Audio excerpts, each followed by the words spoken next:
binatang serigala, binatang buas. Artinya apa? Kalau orang itu kada beradab, nah itu sama dengan serigala, binatang buas, makan terus. Kada tahu ini, kada boleh, tatap. Ini kayak binatang serigala, binatang buas. Nah apa lagi dihantamnya? Nah itu orang kada beradab seperti itu. Bukan jadi serigala, bukan jadi binatang buas, bukan jadi beruang, kada, tapi akhlaknya seperti itu. Orang kada beradab. Nah, para muhibbin rahimakumullah, andai kata kita sudah selama ini punya wirid, nah, tapi belum ada nampak hasil-hasilnya, banyak kemungkinannya. Antaranya mungkin dalam wirid itu kita tidak ikhlas. Satu, ikhlas tetapi tidak hadir hati. Nah ini kita membaca Yasin tapi hati kita di manakah? Nah, mestinya hati kita Yasin juga. Nah itu artinya hudurul qalbi. Amalan-amalan itu la tufid illa bihudurul qalbi. Amalan-amalan yang kita baca tidak akan memberi faidah kepada kita kecuali dengan hadir hati. Berpahala ya berpahala, cuma faidah sasaran yang dicapai kada dapat itu. Orang berzikir la ilaha illallah, la ilaha, berpahala walaupun hatinya ke manakah? Pahala muntung barang dapatnya, pahala muntung, tapi sasaran zikir itu kada dapat. Nah jadi mungkin akibat kada hadir hati. Nah ulah wirid nang sekadar hati kita bisa hadir. Aku kalau zikir ini 40 aja kau hadir, la ilaha illallah, di hati pun la ilaha illallah, la ilaha. Kalau 40 kau hadir, kalau 100 tak ubah sudah, 1000 hilang.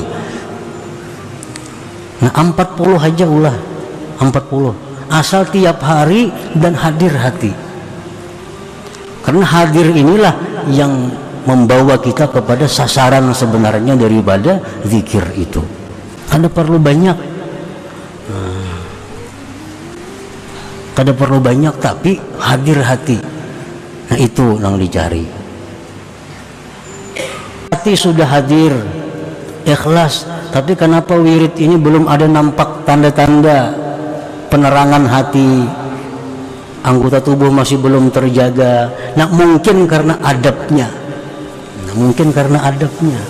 Adab ini merupakan penentuan yang terakhir.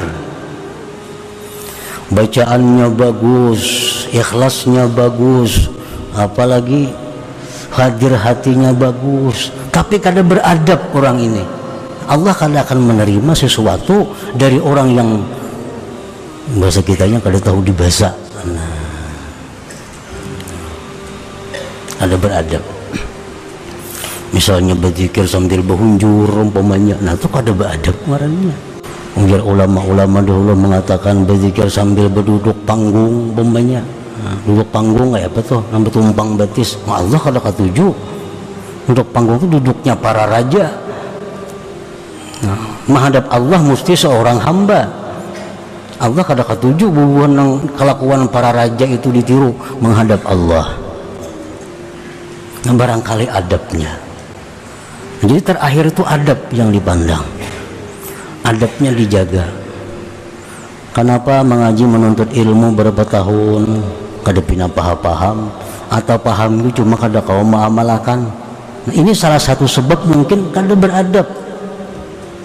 Bisa kada beradab dengan kitab, kada beradab dengan guru, kada beradab dengan Allah, kada beradab dengan Rasul, sehingga mengaji puluhan tahun kada nampak kelihatan hasilnya, kada kau mengamalkan karena adabnya.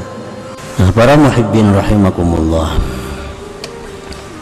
jadi kita ulah wirid dulu, ulah wirid, mulai zikir, salawat, istighfar, tasbih, baca Quran, serba sedikit, serba sedikit, tapi kita bisa hadir hati, kita bisa ikhlas, kita bisa beradab, kita bisa terus menerus. Para ulama kita dahulu sudah mengulahkan amalan kayak Ratibul Haddad contohnya, itu cukup seraba ada zikirnya, la ilaha illallahnya ada, salawatnya ada, istighfarnya ada, ratibul atas, wirdul latif. Nah, jadi kalau kita baca ratibul haddad misal habis subuh, ratibul haddad habis asar atau habis maghrib, atau sekali sehari, cuma tiap hari, nah itu adalah wirid. Jadi orang yang hidupnya ini kada berwirid itu adalah kera. Sembahyang nang pardunya aja, malam kada ada yang japai Quran, ada yang japai Yasin malam. Nah, nang pardunya pang sembahyangnya, ada juga menggawe sunat umbahan kada wirid ngarannya. Nah ini orang adalah kera ngarannya. Supaya selamat dari itu, jadikan ada wirid bagi diri kita.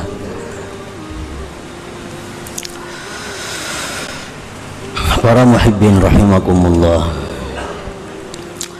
Idza ra'aita 'abdan aqamahu Allah Ta'ala biwujudil awrad, apabila engkau melihat seorang hamba yang Allah tempatkan pada hamba itu dengan adanya wirid, kakasrati salatin wa siyamin wa zikrin wa tilawatin wa tafakkurin wa ghairiha, seperti hamba tadi banyak sembahyang, banyak puasa, banyak zikir, banyak baca Quran, banyak tafakkur dan lainnya. Wastamarra dzalik alaihi bi ayyassarahu Allah ala dzalik, dan dia terus menerus bisa demikian karena Allah mudahkan. Lakin lam yuftah alaihi babul ma'rifah, tetapi orang itu belum dibuka akan Allah pintu ma'rifah. Fala tastahkir halahu, jangan kamu anggap remeh keadaan orang itu. Li ajli annaka lam tara alaihi simal arifin, karena engkau belum melihat atasnya tanda-tanda orang arif. Minas sakinah, daripada tentram, warahah lapang, wa adami syakwa ilal khalqi wa ghairiha, dan ketiadaan mengadu kepada makhluk dan selainnya, min alamatil arifin, daripada tanda-tanda orang arif. Wala tastahkir ahalahu aidan, jangan kamu anggap remeh keadaannya pula. Li ajli annaka lam tara alaih, karena engkau belum melihat atasnya bahjatal muhibbin, keelokan orang-orang yang cinta kepada Allah, minasyauq, daripada rindu ilallah kepada Allah, wal musara'ati ila mardatih, dan segera kepada keridaan Allah. Nah, artinya orang ini diberi Allah kemudahan berwirid.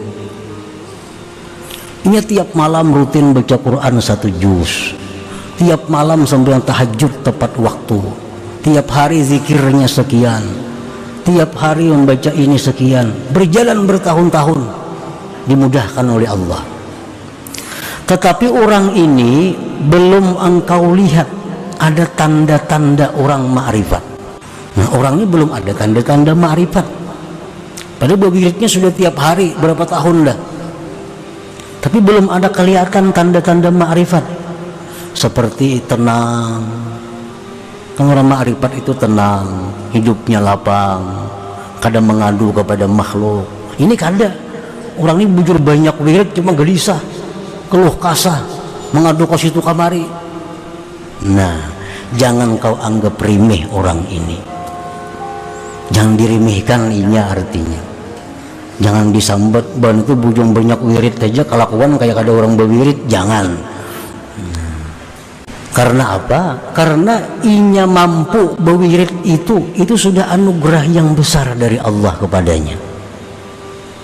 Inya itu sudah bisa berwirid, itu sudah anugerah besar dari Allah. Jangan dianggap inting anugerah Allah yang besar itu. Masalahnya belum dibukakan pintu ma'rifat, itu lain soal lagi. Belum soal, itu urusan Allah, bukan urusan dirinya, bukan urusan kita.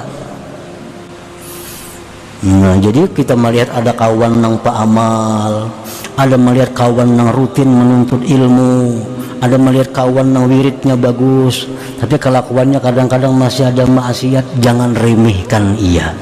Nah, jangan remehkan dia. Karena inya bisa berwirid itu sudah anugerah yang besar dari Allah, dan kalau semua orang diberi Allah kemudahan berwirid itu. Fa kaifa tastahqiru man damat wattasalat auraduhu, bagaimana engkau bisa menganggap remeh orang yang kekal wiridnya?